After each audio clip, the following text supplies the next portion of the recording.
The Martian Americans.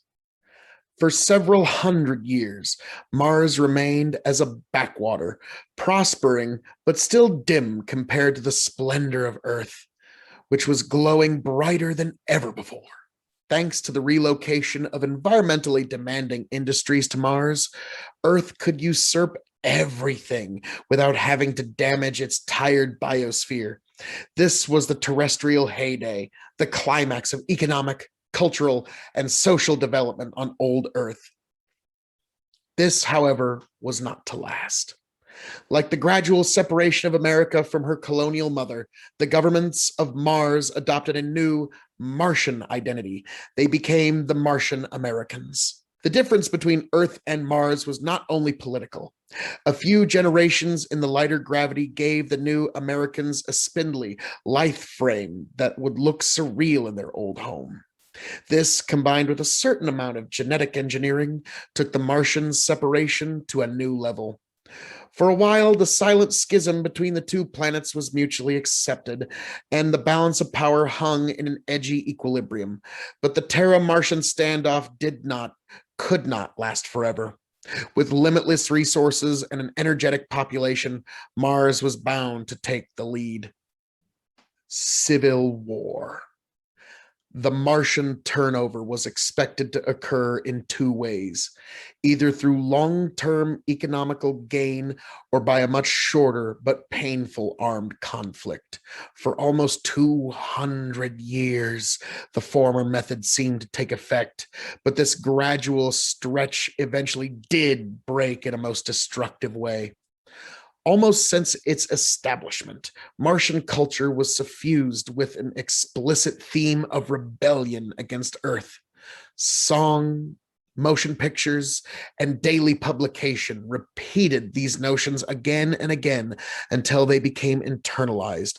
Earth was the old, ossified home that held humanity back, while Mars was new, dynamic, active, and inventive. Mars was the future. The ideology eventually reached its semi-paranoid revolutionary apex. Roughly 1,000 years from now, the nations of Mars banned all non-essential trade and travel with Earth. For Earth, it was a death sentence. Without the resources and industries of Mars, the terrestrial heyday would quickly devolve into a pale shadow of its former glory. Since a trade of essential goods continued, nobody would starve. But for every citizen of Earth, the Martian boycott meant the loss of up to 3/4 of their yearly income. Earth had no choice but to reclaim its former privileges, by force if necessary. Centuries after her political unification, Terra geared up for war. Most thinkers and fanaticists of previous times had imagined interplanetary war as a glorious, fast-paced spectacle of massive spaceships, one-man fighters, and last-minute heroics. No fantasy could have been further from the truth. War between planets was a slow, nerve-wracking series of precisely timed decisions that spelled destruction on biblical scales. Most of the time, the combatants never saw each other. Most of the time, the combatants were not there at all. War became a duel between complicated, autonomous machines programmed to maximize damage to the other side while trying to last a little longer. Such a conflict caused horrendous destruction on both sides. Phobos, one of Mars' moons, was shattered and rained down as meteorite hail. Earth received a polar impact that killed off 1/3 of its population.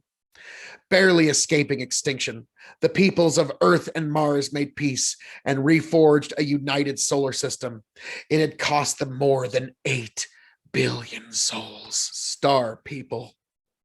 The survivors agreed that massive changes were necessary to ensure that such a war never occurred again.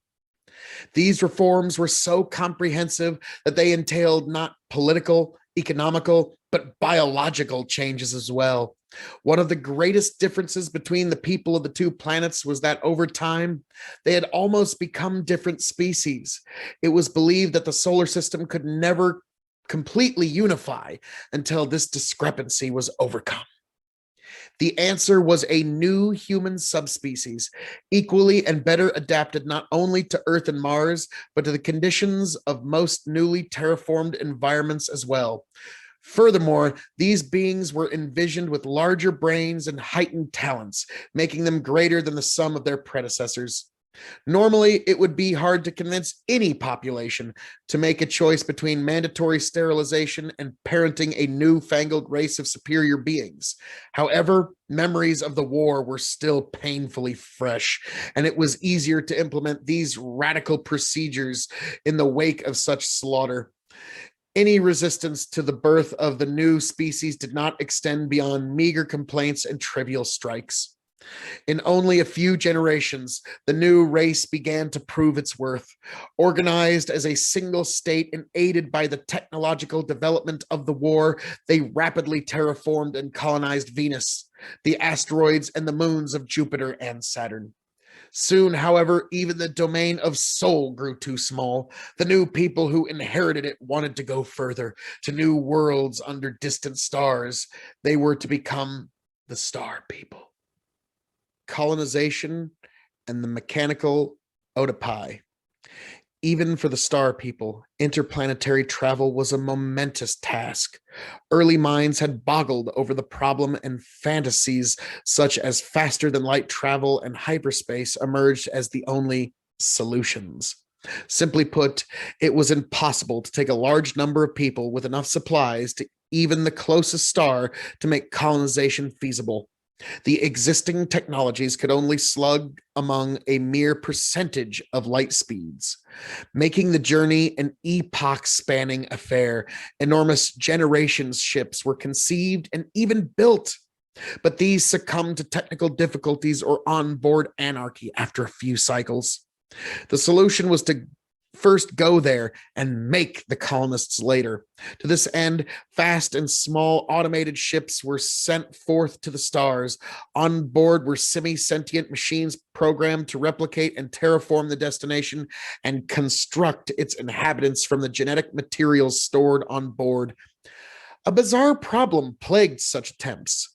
The first generation of humans to be manufactured sometimes developed a strange affection for the machines that made them. They rejected their own kind and perished after the massive identity crisis that followed. The technological Oedipus complex was not uncommon. Nearly half of all the colony founding attempts were lost through it. Even then, however, the remaining half was enough to fill humanity's own spiral arm of the galaxy.